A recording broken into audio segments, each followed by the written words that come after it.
चलिए आज की क्लास को शुरू करते हैं।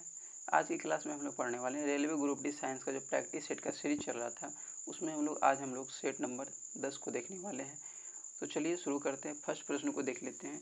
तो देखिए सेट नंबर 10 में फर्स्ट प्रश्न की बात कर लेते हैं। बोला जा रहा है बल और विस्थापन का गुणनफल क्या कहलाता है। बल और विस्थापन का गुणनफल की बात कर लेंगे, क्या कहलाता है, ये वर्क कहलाता है, मतलब कार्य हो जाता है। बल और विस्थापन के गुणनफल की हम लोग बात कर लेंगे तो वर्क यानी कार्य हो जाएगा।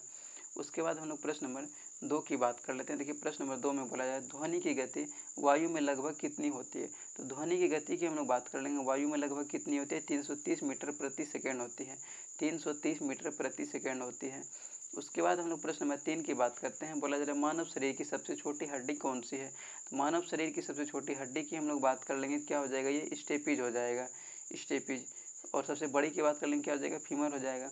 वहीं हम लोग प्रश्न नंबर 4 की बात करते हैं। बोला जा रहा है हीमोग्लोबिन किस में पाया जाता है। हीमोग्लोबिन की बात कर लेंगे, ये आरबीसी में पाया जाता है। आरबीसी मतलब रेड ब्लड सेल हो जाएगा। उसके बाद हम लोग प्रश्न नंबर 5 की बात करते हैं। बोला जा रहा है प्रश्न नंबर 5 में है मनुष्य में कितनी अस्थियां होती है। मनुष्य में अस्थियों की बात कर लेंगे, संख्या की बात कर लेंगे, कितना होती है, तो 206 होती है। अस्थियां मतलब हड्डी पूछा जा रहा है एक तरह से इसमें, ठीक है। इसके बाद हम प्रश्न नंबर 6 की बात कर लेते हैं। बोला जाए ऊर्जा का मात्रक क्या है। ऊर्जा का मात्रक ऐसा मात्रक पूछा जा रहा है तो क्या हो जाएगा, जूल हो जाएगा। बल का न्यूटन हो जाता है, शक्ति का वाट होता है, दाब का पास्कल हो जाता है। प्रश्न पूछा जाता है ऊर्जा का मात्रक तो क्या हो जाएगा, ये जूल हो जाएगा। और वही हम लोग प्रश्न नंबर 7 की बात करते हैं। प्रश्न नंबर 7 में है, बोला जा रहा है जल से विद्युत उत्पन्न करने की प्रक्रिया को कहते हैं। जल से विद्युत उत्पन्न करने की प्रक्रिया की हम लोग बात कर लेंगे, क्या कहलाता है, जल विद्युत कहलाता है, ठीक है, जल विद्युत। अब उसके बाद हम लोग प्रश्न नंबर 8 की बात करते हैं। प्रश्न नंबर 8 में है, बोला जा रहा है पौधों में जल का परिवहन कौन करता है। तो पौधों में जल का परिवहन की हम लोग बात कर लेंगे, कौन करता है, जाइलम करता है। जो से जल जो से जाइलम, ठीक है। जल पूछा जाएगा तो क्या आ जाएगा, जाइलम हो जाएगा। और खाद्य पदार्थ की पूछा जाएगा तो क्या आ जाएगा, फ्लोएम हो जाएगा।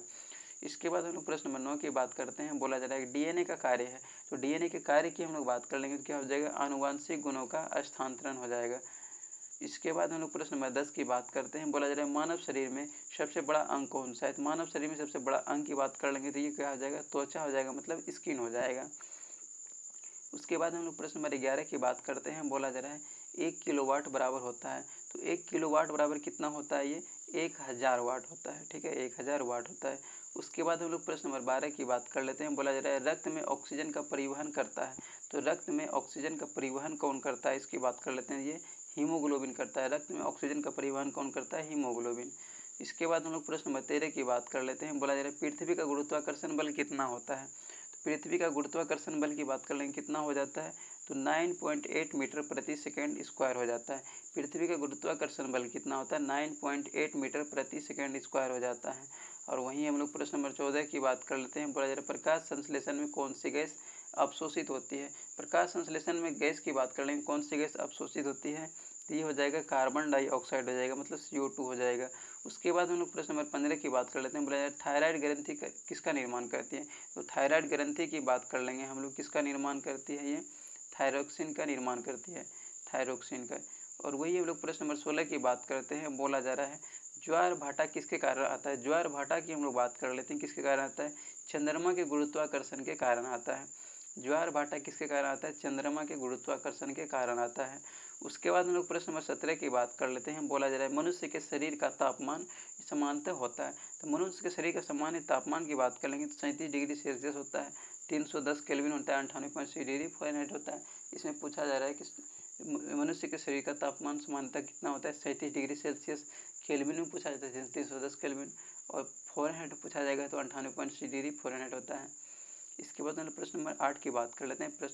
18 की बात कर लेते हैं। बोला जा रहा है कांच में प्रकाश की चाल कम क्यों होती है।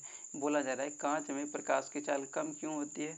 तो कांच में प्रकाश की चाल की बात कर लेंगे, कम क्यों होती है, घनत्व अधिक होने के कारण कांच में प्रकाश की चाल कम होती है। घनत्व अधिक होने के कारण कांच में प्रकाश की चाल क्या होती है, कम होती है। उसके बाद हम लोग प्रश्न नंबर 19 की बात कर लेते हैं। देखिए प्रश्न नंबर 19 में है, बोला जा रहा है न्यूटन का प्रथम नियम क्या है। तो न्यूटन का प्रथम नियम की बात कर लेंगे, क्या हो जाएगा, जड़त्व का नियम हो जाएगा। जड़त्व का नियम क्या होता है, अगर यदि कोई वस्तु अगर गति में है, अगर और उस पर कोई बाह्य फोर्स ना लगाया जाए, कोई बाह्य बल ना लगाया जाए तो गति में ही रहेगा। और अगर यदि कोई वस्तु विरामावस्था में है और उस पर कोई बल ना लगाया जाए तो वो भी विरामावस्था में ही रहेगी।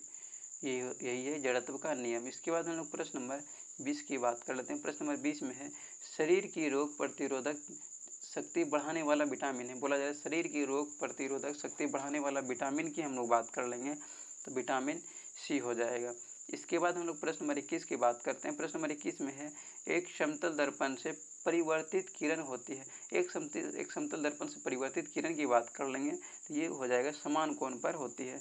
उसके बाद हम लोग प्रश्न नंबर 22 की बात कर लेते हैं। बोला जा रहा है रक्त का थक्का जमाने में कौन सहायता करता है। रक्त का थक्का जमाने में हम लोग बात कर लेते हैं कौन सहायता करता है, ये प्लेटलेट्स करता है। इसके बाद हम लोग प्रश्न नंबर 23 की बात करते हैं। बोला जा रहा है कौन सा विटामिन जल में घुलनशील है। कौन सा विटामिन जल में घुलनशील है, इसके बाद पूछा जा रहा है तो क्या हो जाएगा, ये विटामिन सी। देखिए KED vitamin K, vitamin E, vitamin D और विटामिन ए, KED ये जो है ये वसा में घुलनशील है। बाकी बात इसके अलावा जो आता है बी और सी ये जल में घुलनशील होता है।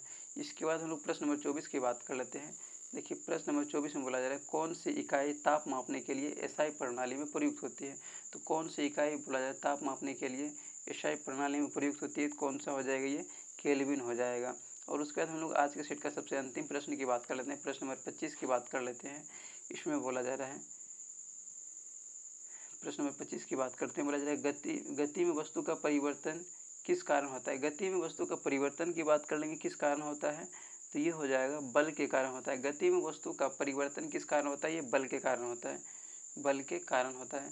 तो आज का सेट भी समाप्त हुआ। अब हम लोग नेक्स्ट सेट को हम लोग सेट नंबर 11 को नेक्स्ट क्लास में देख लेंगे। तो आज की क्लास को हम लोग यहीं पे समाप्त करते हैं, यहीं पे एंड करते हैं।